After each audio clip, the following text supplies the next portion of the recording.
Good afternoon, Ames Chamber of Commerce members. It's Drew Camp, Director of Business Development and Public Policy here at the Ames Chamber of Commerce for the 5th week of the legislative session's weekly legislative update. A few things that I want to touch on today in the update include school funding, the Secure and Advanced Vision for Education School Infrastructure Fund, the Religious Freedom Restoration Bill, tax increment financing, and alternative project delivery. With regards to school funding, both the House and the Senate have agreed on providing a 2.06% increase to schools. Monetarily, what that amounts to is it equates to about $89.3 million in new funds for FY 2020, which will start July 1st of 2020. And how that breaks down is 78.6 million will go to supplemental state aid, whereas 2.9% will go to state per pupil funds, and 7.8 million will be allocated towards offsetting transportation inequalities to community school districts. Well, this isn't the amount that the governor had proposed, which was about 2.3% or 93 million. It is very, very close to that, and it's more than what they've done in the last couple of years combined. The last couple of years, they've done 1% and 1.1%, which amount to just about what they were able to do this year alone for FY 2020. So that is an increase in funding for education, which we always want to make sure that the schools and community school districts and K-12 education are getting the support they need, because they're such a valuable amenity and a quality of life piece to our communities as we continue to grow and attract people and retain people here in the community.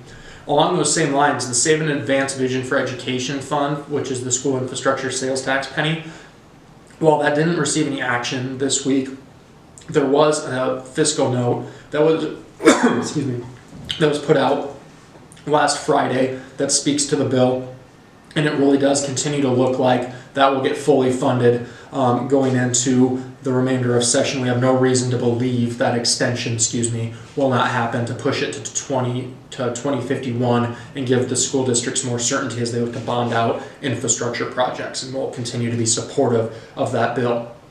The Religious Freedom Restoration Act, it had a Senate subcommittee meeting on Wednesday. We're against the bill. They had a bill that they proposed last session too for the Religious Freedom Restoration Act, or RFRA. And it comes down to the fact we're against it because it's very short-sighted and it has a lack of diversity and inclusion in a lot of ways.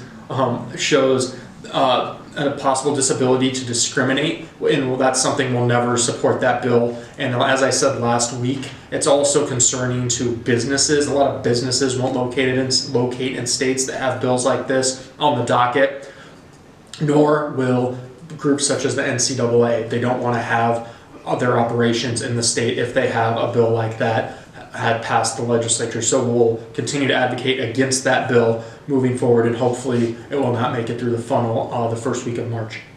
With regards to tax increment financing, or TIF, there hasn't been a bill proposed. We'll continue to watch it very closely. We'll fight adamantly against any change to tax increment financing. While, like I said, there hasn't been a bill proposed, we do think that it may come up as a discussion starts to amount towards property tax reform.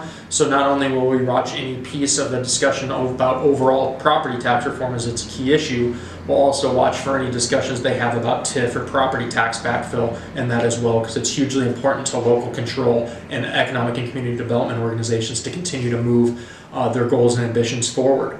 With regards to alternative project delivery, that continues to kind of move forward in the legislature as well. There hasn't been any action this week, but we've continued to monitor the bill. And what it would really do is it would be used on projects that would include some design variations like buildings, libraries, etc., public projects. And in these instances, the local government would convey the maximum amount for the project and then review proposals and pick one that best suits the need. The taxpayers would be protected since the price given would be understood to the total cost of the project, and any proposal would not be able to go over that. But at the same time, it would also give them more flexibility in trying to determine the best possible option for project delivery. While we're not registered for or against the bill, we're just monitoring the bill. It is one we continue to watch closely. There are several other bills that have not seen action for a week or multiple weeks that we continue to monitor. We'll continue to watch those as we look into the future of the legislative session, and anytime something does happen with them, we'll make sure that we come back and report on it to you here at our weekly legislative update. So that will do it for week 5 of our weekly legislative update. Please come back and join us next week for what should be a lot more active week as we head ever closer to the funnel the first week of March. Thanks. Have a great weekend.